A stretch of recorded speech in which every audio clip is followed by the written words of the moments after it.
Não, mas então, tá bom, então vamos lá. O evo difere do tempo?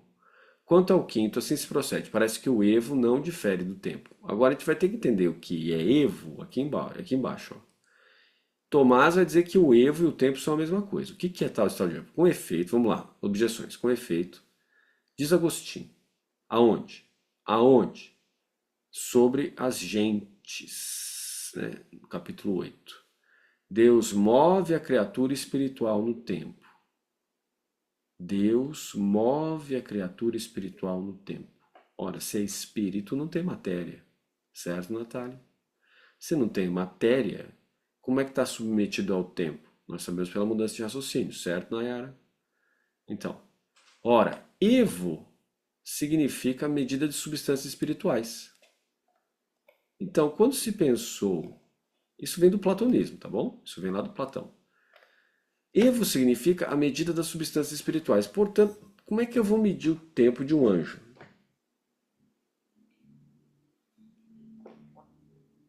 Como que eu vou medir o tempo de um anjo? O anjo tem raciocínio, então ele tem um fluxo de pensamento. Então, ele tendo um fluxo de pensamento, ele tem tempo. Ele não tem tempo como a gente, porque ele não sofre acidentes. Não sofrendo acidentes, ele não morre. Não perde o corpo, não perde nada. Ele só muda de posição, certo? Ora, Evo significa medida das substâncias espirituais. Mas não pode esquecer que Tomás de Aquino também estava pensando que planetas eram substâncias separadas.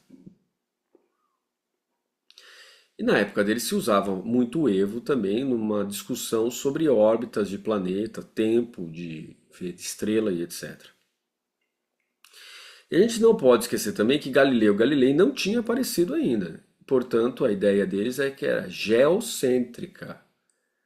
Por que era geocêntrica? Ora, se Deus envia Jesus ao mundo, o planeta Terra, esse deve ser o centro do universo. Então se construía todo o aparato do universo mediante o quê? O planeta central, Sol e Lua flutuando em volta do que? Do planeta Terra. Na cultura budista também tem essa ideia, né? Como o continente indiano foi o lugar onde aparece o Buda, ora, ele deve ser o centro de tudo. E aí então você tem o Monte Meru, que é o eixo do universo, com todos os níveis de deuses acima daquilo, né? Até o nível máximo dos deuses, depois cai tudo de volta, né? Então, porque o tempo é circular, no monoteísmo o tempo é linear, aqui é o tempo é circular. O que quer dizer isso? Que daí o tempo circular pressupõe a ideia cultural de reencarnações, né? Por quê? Porque está preso dentro do ciclo. Então nós temos uma Terra plana, onde estão os animais, os seres humanos, etc. Abaixo da Terra plana nós temos o reino dos infernos. E acima o reino dos deuses. É meio parecido aqui também, viu? Com a ideia de monoteísmo. Mas no monoteísmo não tem tempo circular. Tem tempo retilíneo, vai para Deus. Cristão, monoteísmo cristão, vai para Deus. Monoteísmo judaico, nem tempo circular, meu. Você morre e acaba. O espírito, que não é pessoal, volta para Deus. A sua vida é essa da Terra. Isso era assim até o tempo da dinastia Ptolomaica no século II a.C., lembra? Que entra daí a ideia de metempsicose, a alma eterna, etc. Os judeus não tinham essa noção até o século II a.C. Então, claro que é marco. É marco, isso que eu estou dizendo. É marco, referência temporal, referência histórica. Que tinha um monte de gente que já tinha essa noção, que estava misturando coisas, óbvio, mas no século II chegam os alexandrinos, os ptolomaicos e dominam a situação e trazem uma prosperidade para aquela região que os judeus não estão acostumados. E aí todo mundo quer virar o quê? Grego. Você vai no Museu de Israel, você vê isso claramente lá. Todo mundo querendo virar grego. Aí começa o quê? A absorção da cultura. A pessoa começa a absorver a cultura. E aí entre os fariseus, e aí começa a questão da vida após a morte, Jesus dizendo que tem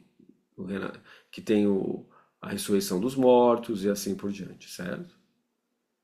E aqui nós já estamos no século XIII com Tomás de Aquino. Olha o tempo que passou de desenvolvimentos de pensamentos a esse respeito. E evo significa a medida das substâncias espirituais. Então, desde lá de trás até aqui, nós temos uma ideia de que é possível medir uma espécie de tempo em relação às criaturas espirituais. Logo, o tempo não difere do evo. Como é que o tempo e o evo não é a mesma coisa? Tomás aqui não vai falar, não é isso, meu filho, minha filha. Por quê? Porque o acidente na matéria, né? Assim, ó, substância acidente, forma e matéria, essência e existência, certo? Ser é igual a essência e existência. Ser é igual a forma e matéria. Ser é igual a substância e acidente. Na parte segunda, acidente, existência, matéria, é onde a gente encontra o ser humano medindo tempo. Por quê? Porque ele percebe, como está escrito ali, ó, por recomposição, as coisas passando e aí ele mede o tempo. Certo? Pegaram a ideia aqui? Beleza. Logo, o tempo não difere do evo. Difere sim. Por quê? Porque essas substâncias espirituais não têm acidentes, não têm matéria, tem existência, mas não é existência nossa, certo? Então, vamos continuar. Além disso, é da razão do tempo, vamos para a segunda objeção, além disso, é da razão de tempo ter antes e depois. É da razão de tempo ter antes e depois. É da razão da eternidade, pelo contrário, ser ela inteiramente substância, como se disse. Né? Inteiramente simultânea, desculpa, como se disse, não substância. Até achei estranho, foi como assim substância, simultânea, como se disse. Ora, o evo não é a eternidade. Pois se diz no Eclesiástico, capítulo 1, versículo 1, que a sabedoria eterna é antes do evo. Logo, evo não é inteiramente simultânea, mas tem antes e depois, e deste modo é tempo. Eita, o livro do Eclesiástico está influenciado um pouco, talvez, pelos gregos. Como eu disse para vocês, é só referência, aquela questão do século II, né? Então, ademais, se no Evo não há antes e depois, segue-se que naquilo que está no Evo não há diferença entre ser, ter sido, haver de ser.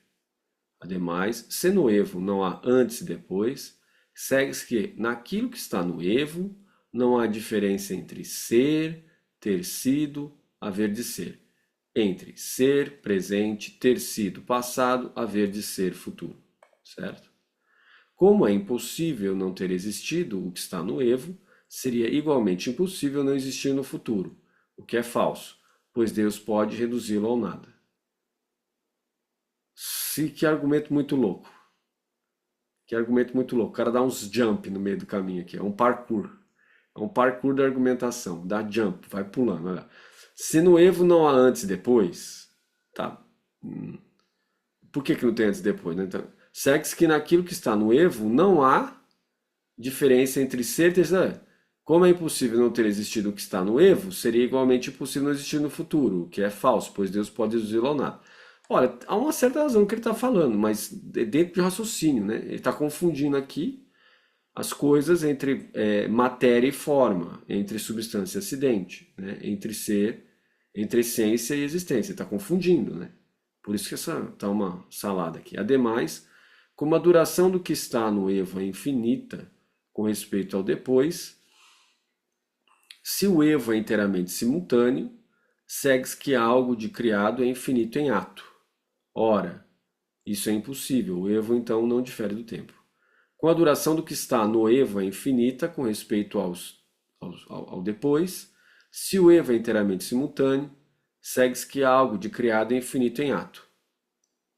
E isso é impossível, claro, né? Então o Evo não difere no tempo. Agora, vamos ver como é que Tomás a questão aqui, ó. A duração do tempo está no Evo, é infinita com respeito ao depois. Ou seja, não tem passado. Se o Evo é inteiramente simultâneo, segue-se que algo de criado é infinito em ato. Ora, isso é impossível. Talvez não seja impossível, vamos ver. Em sentido contrário, Boécio diz: És tu que fazes passar o tempo do Evo. Soa muito moderno isso aqui, né?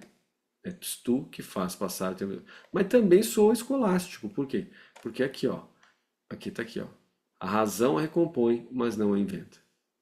É uma ordem objetiva. Portanto, existe uma questão de subjetividade que recompõe o tempo, mas não a subjetividade moderna que determina que o tempo é uma categoria a priori da experiência. A priori em relação à experiência. Respondo. O Evo difere do tempo e da eternidade, existindo como o meio entre eles. Tempo e a eternidade têm um salto e existe uma ponte, é o Evo.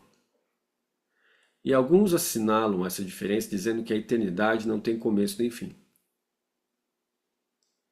O Evo tem um começo e não tem fim. O tempo, por sua vez, tem um começo e um fim. Aqui o tempo linear que eu falei para vocês, ele tem um começo e tem um fim. Difere imensamente dos sistemas orientais, onde o tempo é circular e não tem nem começo nem fim. Certo? Então aqui nós temos um modo de pensar característico do cristianismo, que molda a Europa, e quando a gente fala Ocidente, nós estamos falando dessa característica aqui.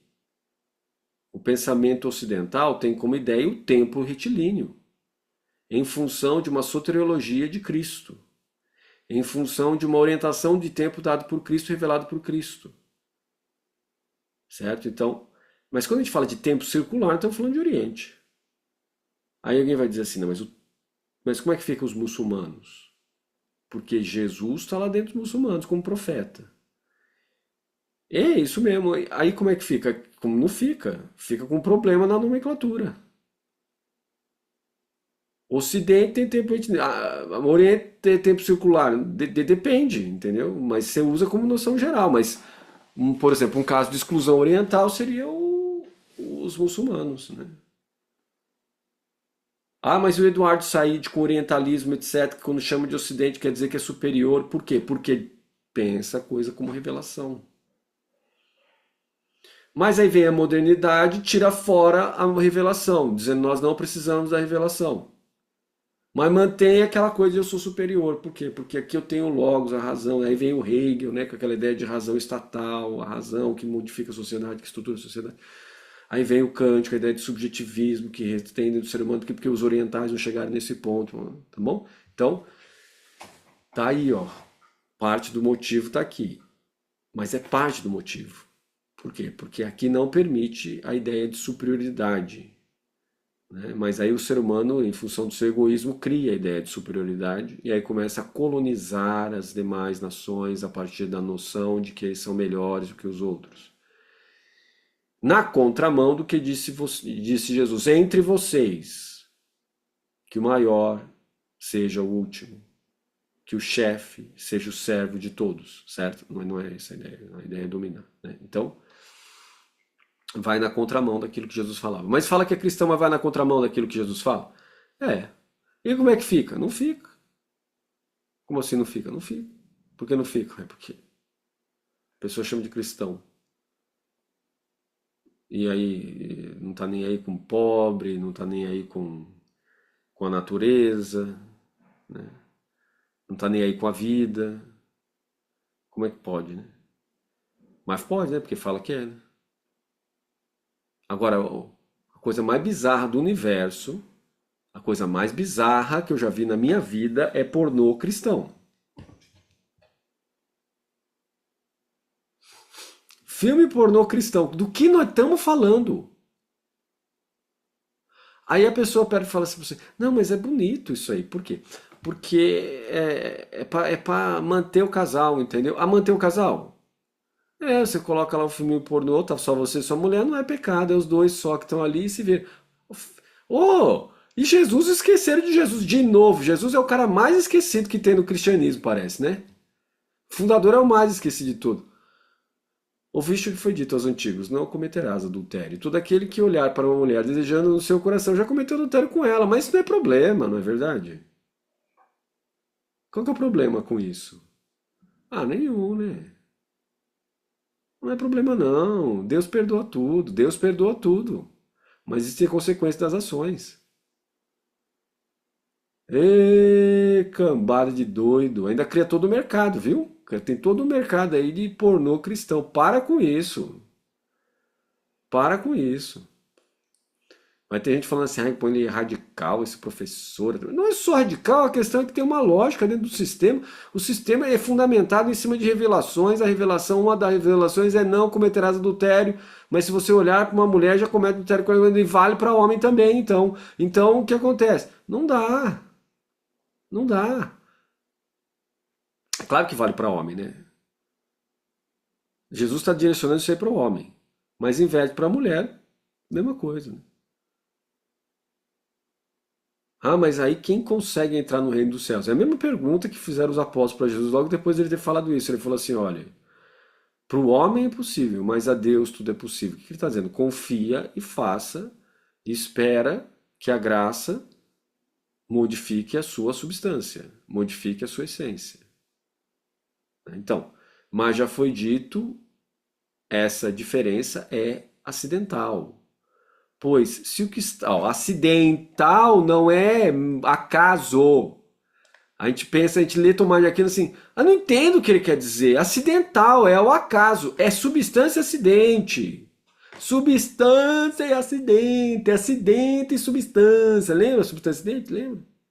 Então, o acidente não é acidental. Ele não está falando de acidental, do tipo, estou andando na rua aleatoriamente, meto o pé no prego. Não é isso a ideia.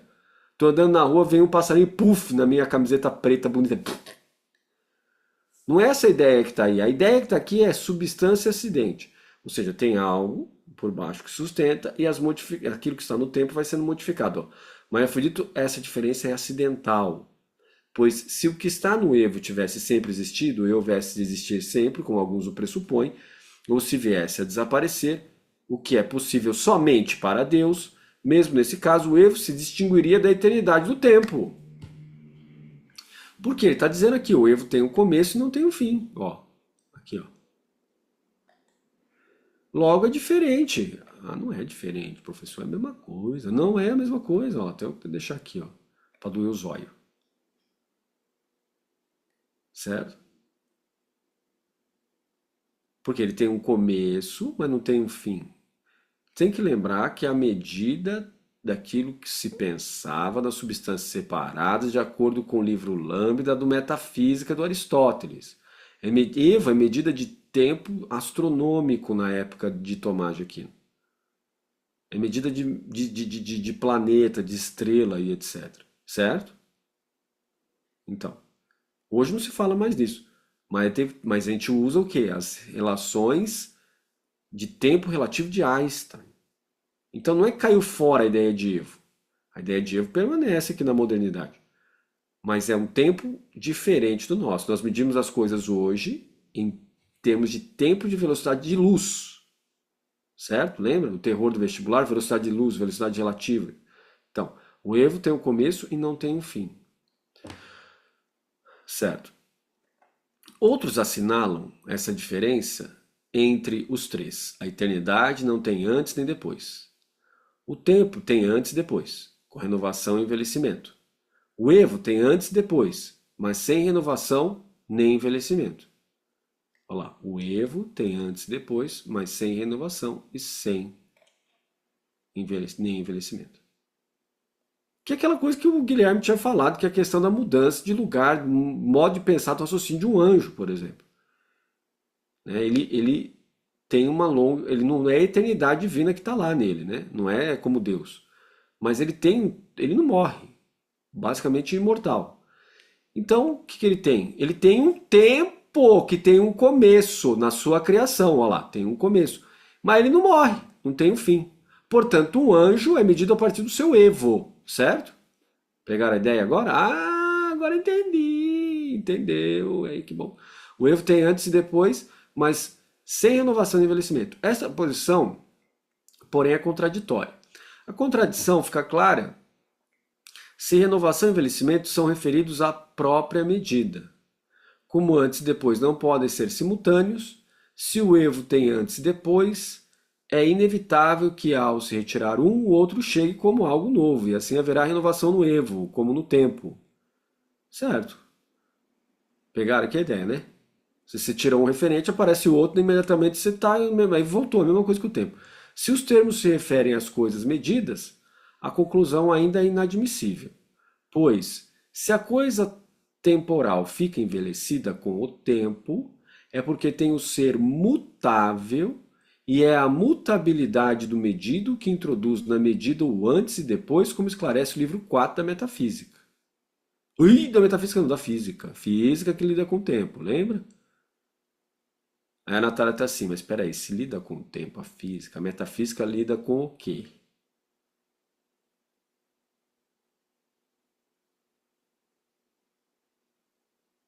Lida com aquilo que não tem tempo, lida com o Evo, certo? Certo, Laiane? Certo, certo. Instituto Pramana. Então, se o que está no Evo não é suscetível de envelhecimento, nem de renovação, será então porque seu ser é imutável, portanto, sua medida não terá, no caso, nem antes nem depois. Ou seja, ele está fazendo uma variação com os termos renovação e término. Se eu tiro o primeiro, ele vira tempo. Se eu tiro o segundo, ele vira eternidade. Então, como é que eu faço? Bom, aí ele está falando que não dá, tem que ser aquela composição aqui, ó. Qual a composição? Tem que ser isso aqui, ó. Eu tenho um começo, não tem um fim. Acabou. Não fica inventando história igual fez aqui, ó. Se você colocar sem renovação, do que ele está falando? Aristóteles, da geração e corrupção. Você já leram esse livrinho? Da geração e corrupção? Tem uma tradução, hein? Tem uma tradução. Da geração e corrupção tem uma tradução para português. É um livrinho fininho, assim, vermelhinho, a capa vermelha. Eu sempre acho que a capa vermelha, não sei porque eu devo ter algum problema, né? Eu sempre penso que a capa vermelha, devo lá, a capa marrom, é verde, é azul, mas na minha cabeça tudo livro é vermelho. Vai ver que eu, né, tem alguma fixação com liturgia das horas antiga. Eu vi liturgia das horas, oração do tempo, é sempre capa vermelha, entendeu? Vai ver que tem alguma fixação com isso. Esta posição, porém, é contraditória. A contradição fica clara se a inovação e o envelhecimento são referidos à própria medida. Como antes e depois não podem ser simultâneos, se o Evo tem antes e depois, é inevitável que ao se retirar um, ó, ou antes ou depois, o outro chegue como algo novo. E assim haverá renovação no Evo, como no tempo. Aí eu igualei o tempo. Se os termos se referem às coisas medidas, a conclusão é ainda inadmissível, pois ó, coisa medida é coisa de acidente, né? Eu consigo medir e está dentro do acidente, né? Certo? Certo? Então, a conclusão é ainda inadmissível, pois se a coisa temporal fica envelhecida com o tempo, ou seja, da corrupção, é porque tem o ser mutável. Não, não tem. O ser não é mutável. Você está confundindo. Essência não é mutável. Existência é mutável. E ser é a soma entre essência mais existência. Mas, contudo, no entanto, porém, embora,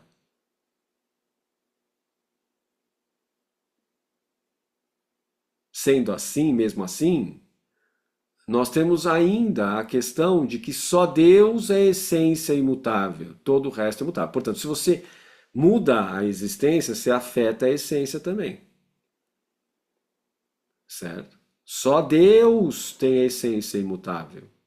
Sabia, Natália? Só Deus tem a essência imutável. Portanto, Natália não tem. Se a gente cortar uma mão da Natália, Natália fica maneta, sem uma mão, e a essência da Natália muda. Por quê? Porque vira essência sem uma mão. Porque daquilo que está no acidente muda-se a substância. Mas muda a totalidade não, da existência, muda-se a essência. Mas muda-se a totalidade da essência? Não. Por quê? Porque está lá. A essência é ser humano. Mas se alguém pegasse a Natália, colocasse no liquidificador e moesse, deixaria de ter a essência de Natália, passaria a ser essência de suco de tomate. E como é que ficou a Natália aí nessa parada? Então, a Natália tem uma alma, que é uma alma imortal. Sendo essa alma imortal, ela é a essência da Natália. Ela participa da essência da Natália. Portanto, ainda que você pegasse o acidente do corpo da Natália e colocasse no liquidificador, ela virasse suco de tomate, não desapareceria a alma da Natália. Por quê? Porque ela está ligada à eternidade de Deus por semelhança. certo? Ao passo que, se fosse falar do cachorrinho do Yoshi, que cachorro? Não tem cachorro, mas sim um cachorro imaginário. Você pegaria o cachorrinho do Yoshi, colocasse no liquidificador e apertasse o botão virar suco de tomate. Que horror, professor. Não, mas pega aí o exemplo, para chocar você, pra você não esquecer mais. Acabou, mudou tudo, mudou a essência, mudou tudo. Não tem nenhuma alma ali racional. E isso é a teologia atual. Pode ser que no futuro se diga que animal tem alma e que aí vai para Deus. Não sei. A teologia atual diz que não. A teologia atual diz que não. Agora, isso não é matéria dogmática, você percebe? Não é uma questão de creio na ressurreição dos mortos, não é uma questão de creio na Santa Igreja, não é uma questão de creio em Deus Pai Todo-Poderoso, Criador do céu e da terra, não é uma questão da encarnação de Jesus, não é uma questão da virgindade de Maria, não é uma questão de nada. É uma questão de discussão teológica, se tem alma, se não tem alma, isso não implica nada. Aí tem gente que fica assim, o Papa Francisco falando que animal tem alma, ele está quebrando a doutrina da igreja, não sei o que, não tá nada, isso aí não é nada. Por quê? Porque não é dogma. Como é que eu sei os dogmas? Você reza ele todo domingo, depois da homilia do padre, crê em Deus Pai, Todo-Poderoso, Criador do céu e da terra, e em Jesus Cristo, seu único Filho, nosso Senhor, que foi concebido pelo poder do Espírito Santo, nasceu da Virgem Maria, padeceu sob Pôncio Pilatos, foi crucificado, morto e sepultado, desceu à mansão dos mortos, ressuscitou ao terceiro dia, subiu aos céus, está sentado à direita de Deus Pai, Todo-Poderoso, de onde vir a julgar os vivos e os mortos. Creio no Espírito Santo, na Santa Igreja Católica, na comunhão dos santos, na remissão dos pecados, na ressurreição da carne, na vida eterna. Amém. Só uma parênteses. Inferno é desceu à mansão dos mortos, é desceu aos infernos, em latim. Então tem gente que fala assim, mas Deus diz que, mas falar de inferno não deveria e tal. Não é isso. O inferno, como retribuição da justiça, ele existe como dogma. Você repete ele toda vez que você fala desceu à mansão dos mortos, é desceu aos infernos, em latim. Mas aí no português fica muito pesado, entendeu? Então a pessoa colocou um, um trequinho para suavizar a situação, colocando assim, desceu à mansão dos mortos, entendeu? Uma coisa assim, entendeu? Para dizer, não, pega mais leve, né? Negócio de inferno, toda vez. Vai para o inferno. Lembra do Padentes? Vai para o inferno. E falava do inferno e a galera ficava brava com ele. Não, como é que vai para o inferno? Tá, mas inferno faz parte dos dogmas da igreja. Isso aí é dogmático. Agora, se muda e fala que não tem inferno, aí tem que mudar o dogma. Tem que mudar o dogma. E eu acho bom que mude o dogma. Eu não sei se Deus manda alguém para o inferno, não, né? O próprio Jesus disse que não. E como dominicano, a gente sabe que é pecado contra o Espírito Santo dizer que alguém vai para o inferno. Então, assim, né? É uma questão complicada que está aí, né? Agora, a questão da alma de animal não pega nada, entendeu? Eu acho que Deus, sendo o criador daquelas almas todas ali, pode colocá-la no céu se ele quiser, entendeu? Sei lá. É tão irrelevante para mim isso aí quanto alguém falar assim, olha, pintei minha unha de verde. Eu falo, parabéns, sei lá, entendeu? Continua a minha vida, sabe? Bom, se o que está no Evo não é suscetível de envelhecimento nem de renovação, será então porque seu ser é imutável. Portanto, sua medida não terá, no caso, antes nem depois. Então, se o que está no Evo não é suscetível de envelhecimento nem de renovação, será então porque seu ser é imutável. Portanto, sua medida não terá, no caso, antes nem depois. E eu acho que não sei se vai dar tempo, hein?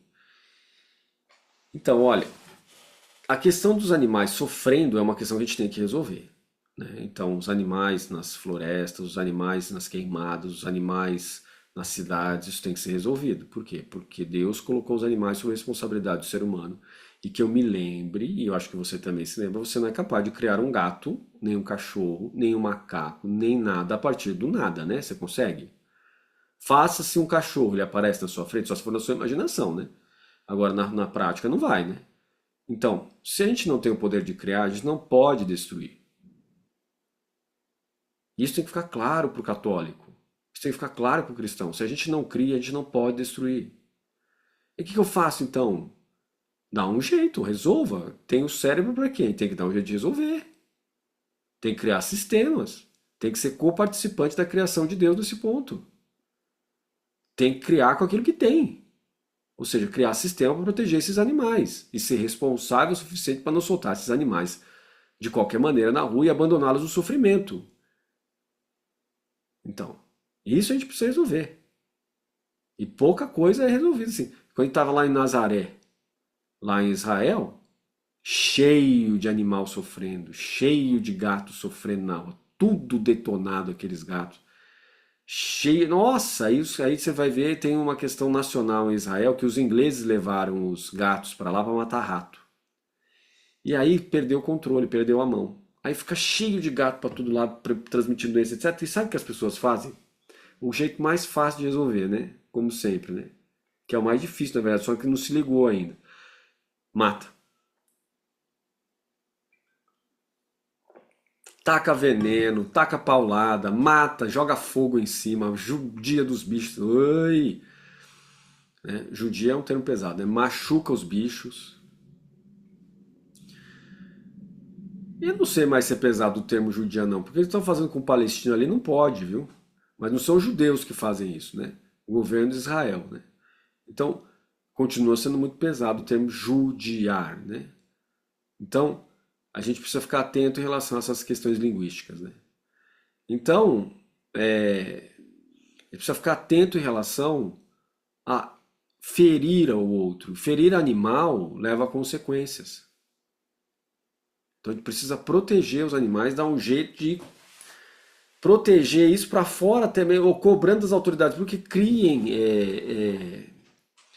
Porque afinal de contas você paga imposto também, né? Você não paga imposto, não, imposto de renda. Toda vez que você emite uma nota fiscal, você tem INSS para o município, não tem não? Mercadoria, você tem diversos impostos sobre circulação de mercadoria ou não? Para onde vai esse dinheiro? Então, para onde vai esse dinheiro? Então, a gente tem que cobrar das autoridades públicas que façam abrigos de animais, que tenham à disposição das pessoas um disque resgate de animal. Ele pega e aí o lugar onde contratem pessoas para cuidar desses animais e coloque sob a fiscalização de protetores de animais para ver se aqueles animais estão sendo bem tratados, claro. Eis o que é preciso dizer: como a eternidade é a medida de ser permanente, na medida em que uma coisa se distancia da permanência no ser, nessa mesma medida se distancia da eternidade. Ora, há coisas que, de tal modo, se afastam da permanência do ser, que seu próprio ser é sujeito de mudança. O mesmo consiste de mudança, e essas são medidas pelo tempo. É o caso de todo movimento e também do ser das coisas corruptíveis. Outras se afastam menos da permanência do ser, pois seu próprio ser não consiste numa mudança e não é sujeito de mudança, no entanto, tem anexa uma mudança, ou um ato, ou uma potência. Ó. Um ato, uma potência. Então, embora o anjo, não tenha morte, mas ele foi criado em algum momento, mas ele não tem a morte de si mesmo, ele ainda tem ato e potência. Por isso que a gente fala de um evo, de uma possibilidade de mudança no anjo, na forma de raciocínio, por exemplo. Isso fica claro nos corpos celestes. Olha lá que eu falei para vocês, ó, nos corpos celestes, viu? Livro Lambda. Lambda. Do Metafísica de Aristóteles, que fala da substância separada. Deus é uma substância separada, os planetas são substâncias separadas. Hoje a gente sabe que não. Né? Cujo ser. Quem não? Os planetas, né?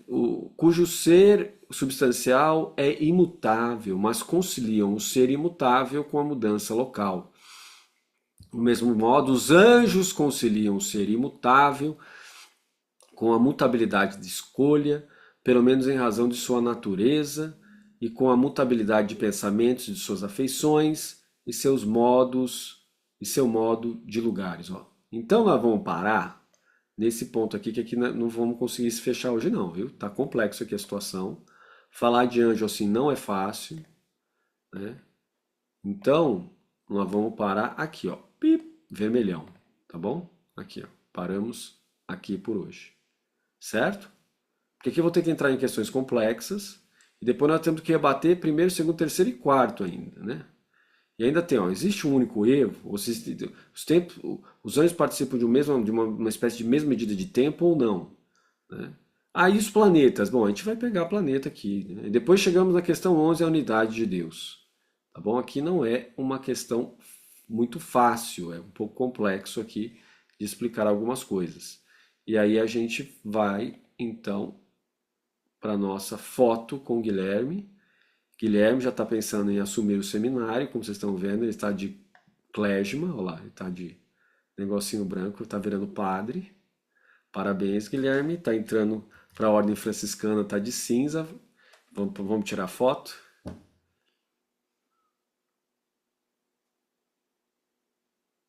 Tirou? Então foi.